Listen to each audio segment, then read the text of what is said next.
Shalom Bapak Ibu Saudara yang dikasihi Tuhan. Kembali kita berjumpa pada hari Jumat 20 Maret 2026. Hari ini renungan berjudul Mengasihi Diri Sendiri. Firman Tuhan diambil dari Markus 12 ayat 29 sampai 31. Jawab Yesus, hukum yang terutama ialah, dengarlah hai orang Israel, Tuhan Allah kita, Tuhan itu Esa. Kasihilah Tuhan Allahmu dengan segenap hatimu, dan dengan segenap jiwamu, dan dengan segenap akal budimu, dan dengan segenap kekuatanmu. Dan hukum yang kedua ialah, kasihilah sesamamu manusia seperti dirimu sendiri. Tidak ada hukum lain yang lebih utama daripada kedua hukum ini. Perkataan Paulus di dalam 2 Timotius 3 ayat 1 dan 2, bahwa pada hari-hari terakhir, manusia akan mencintai dirinya sendiri, ternyata benar. Hal ini nampak dalam pola pikir dan perilaku manusia zaman sekarang yang berpusat pada dirinya sendiri, seperti pejabat yang cinta uang, sehingga mereka korupsi tanpa memikirkan kepentingan rakyat, dan juga tingkat perceraian yang meningkat karena masing-masing pasangan mendambakan kebahagiaan masing-masing.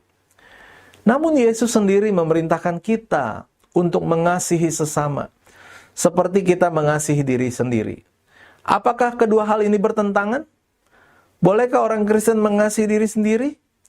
Perintah untuk mengasihi sesama seperti diri sendiri sudah ada sejak zaman Perjanjian Lama, ketika Tuhan berfirman kepada Musa tentang pentingnya kekudusan hidup bagi bangsa Israel. Kita bisa membaca di Imamat 19 ayat 18 dan ayat 34. Perintah ini terus diulang-ulang dan ditekankan dalam Perjanjian Baru sebagai hukum kasih bagi pengikut Kristus untuk mengasihi Tuhan dan sesama. Dalam mengasihi Tuhan, kita diperintahkan untuk mengasihinya dengan segenap hati, jiwa, akal budi, dan kekuatan kita. Ini merupakan totalitas pemberian dan penyembahan kita kepada Tuhan sebagai pencipta, pemilik, dan sumber kehidupan kita. Namun, dalam mengasihi sesama, kita diperintahkan untuk mengasihi seperti kita mengasihi diri sendiri. Apa maksudnya?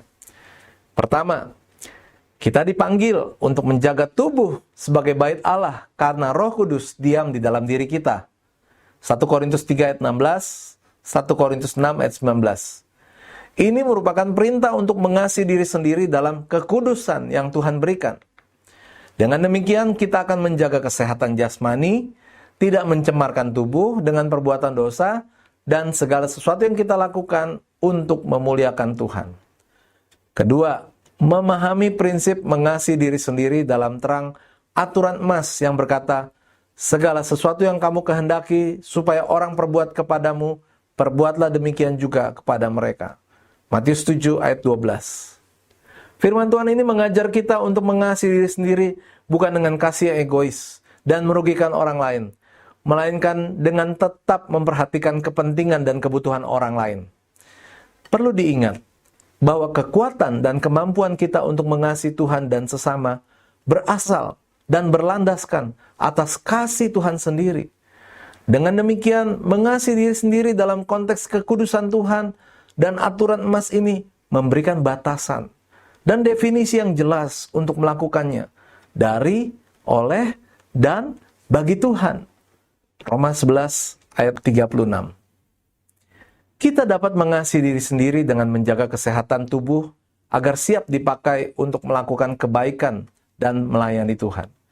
Kita juga menjaga kesehatan jiwa dan rohani agar dapat terus menyembah dan berkomunikasi dengan Tuhan. Mengasihi diri sendiri bukan untuk diri sendiri, tetapi harus untuk memuliakan Tuhan dan tidak merugikan orang lain. Kata-kata bijak, mengasihi diri sendiri bukan menjadikan diri sebagai Tuhan, tetapi menjadikan diri sebagai alat kemuliaan Tuhan. Bapak Ibu, mari kita akan berdoa. Tuhan, ajar kami untuk mengasihi diri sendiri dengan benar dan sesuai dengan maksud dan kehendak-Mu. Dalam nama Tuhan Yesus kami berdoa dan mengucap syukur. Amin. Puji Tuhan, renungan sudah selesai dan selamat beraktivitas. Tuhan Yesus memberkati. Shalom.